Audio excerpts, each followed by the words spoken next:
বিরতির পর স্বাগত। হাসপাতালের কোয়ার্টার থেকে উদ্ধার এক ব্যক্তির মৃতদেহ। অভিযোগ পরিকল্পিত খুন করা হয়েছে। ঘটনা বিশালগড় মহকুমা হাসপাতালে। হাসপাতালের কোয়ার্টার থেকে অ্যাম্বুলেন্স চালকের মৃতদেহ উদ্ধার। সঠিক তদন্তের দাবি জানিয়েছে স্ত্রী সহ গোটা পরিবারের সদস্যরা। ঘটনা সোমবার সকালে। মৃত অ্যাম্বুলেন্স চালকের নাম শ্রীনিবাস সরকার, পিতার নাম স্বর্গীয় লোকচন্দ্র সরকার, বাড়ি আমতলী কুড়িপুকুর এলাকায়। দীর্ঘ প্রায় 7 বছর পূর্বে বিশালগড় মহকুমা হাসপাতালে অ্যাম্বুলেন্সের চালক হিসেবে চাকুরিতে যোগদান করেছিল সে। বর্তমানে তার পরিবারের স্ত্রী সহ একটি ছোট্ট শিশু সন্তানও রয়েছে। অন্যান্য দিনের মতো গতকাল রাতে বিশালগড় মহকুমা হাসপাতাল থেকে রোগী রেফার করা হলে অ্যাম্বুলেন্স করে আগরতলা জিবি হাসপাতালে রোগীকে পৌঁছে দিয়ে আসে। সোমবার সকালবেলায় আবারও যখন রোগী আগরতলা জিবি হাসপাতালে নিয়ে যাওয়ার সময় তাকে ডাকতে গেলে চালক কোনো ধরনের সাড়া দেয়নি। হাসপাতালের কর্তব্যরত চিকিৎসক সহ অন্যান্যরা কোয়ার্টারের দরজা ভেঙে ভেতরে প্রবেশ করে দেখতে পায় বিছানার মধ্যেই এক পা নিচে পড়ে রয়েছে। চিকিৎসক পরীক্ষা নিরীক্ষার পর বলে যে এই অ্যাম্বুলেন্স চালক মৃত বলে ঘোষণা করা হয়।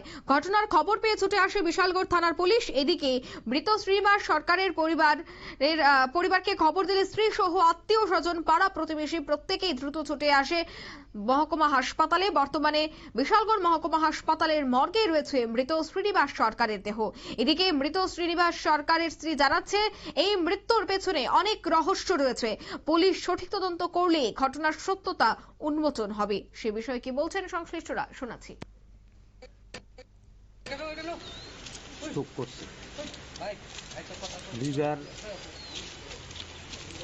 অ্যাম্বুলেন্স চালায় বিচার করে দুইবার রেফার হয়েছে, দুইবার দিয়েছে। মানে হাসপাতাল থেকে রোগী নিয়ে যেতে রাতে। আচ্ছা, আসার পরে রাত 2টায় নাকি যেন গাড়ি প্লেস টেস্ট করছে সুন্দরভাবে। আচ্ছা, তারপরে ঘরে গেছে, রুমে গেছে, রুমের মধ্যে নাকি স্ট্রোক করছে। যেটা হসপিটাল ডাক্তারের সাথে কথা কইয়া বুঝতে পারলাম। তো কিন্তু এটার মধ্যে দরজা ভেঙে নাকি ঢুকে হেরে ব্যয় করছে সিটের কিনার দ্বার।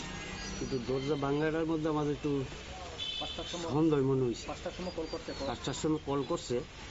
কল করার পরে হেরে পায় না, পরে তারা কইছে কোনজন রিসিভ করে না, তখন গিয়া কইছে দরজা ভেঙে ঢুকছে। আসলে মূল ঘটনাটা কি আমরা এখনো বুঝতে পারছি না। তারা তো ডাক্তার বলছে স্ট্রোক করছে। তো আপনাদের কি মনে হচ্ছে? আমাদের মনে হচ্ছে এটার মধ্যে কোনো একটা কিছু হইতে পারে, মানে 100% বলি না, হতে পারে। মানে স্ট্রোক করে না, মানে পরিকল্পিত খুন এরকম কিছু? খুন বলা যায় না, তবে কোনো চিহ্ন টিহ্ন পাওয়া গেছে না, আমরাও লক্ষ্য করছি। তবে আদৌ কি স্ট্রোক করছে নাকি এটা আমরা এখনো সম্পূর্ণভাবে বুঝতে পারছি না। আচ্ছা, পুলিশ আপনারা খবর করছেন পুলিশে নাকি? পুলিশকে খবর করছি, পুলিশ আইছে, এখন পোস্টমর্টমে এখানে। ওনার নাম কি? ওনার নাম শ্রীনিবাস সরকার। বাবার নাম? লোকচন্দ্র সরকার, বাড়ি আমতলী কুড়িপুকুর। উনি এখানে গভর্নমেন্ট জব করতো নাকি? কত বছর এই বিশাল মহকুমা হাসপাতালে? 7 বছর। 7 বছর নাকি?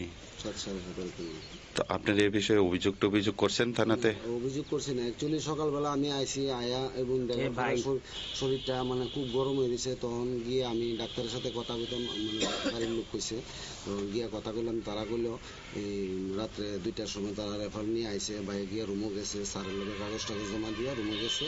তখন সকালবেলা 5:30টার সময় একটা রেফার আইসে। তখন রেফারে গিয়ে ডাক দিছে, পরে দরজা খুলে না, যে শ্রীনিবাস একটা কল করলি সঙ্গে সঙ্গে আয় পরে ও হেরে কল করা হইতেছে, হে আগে।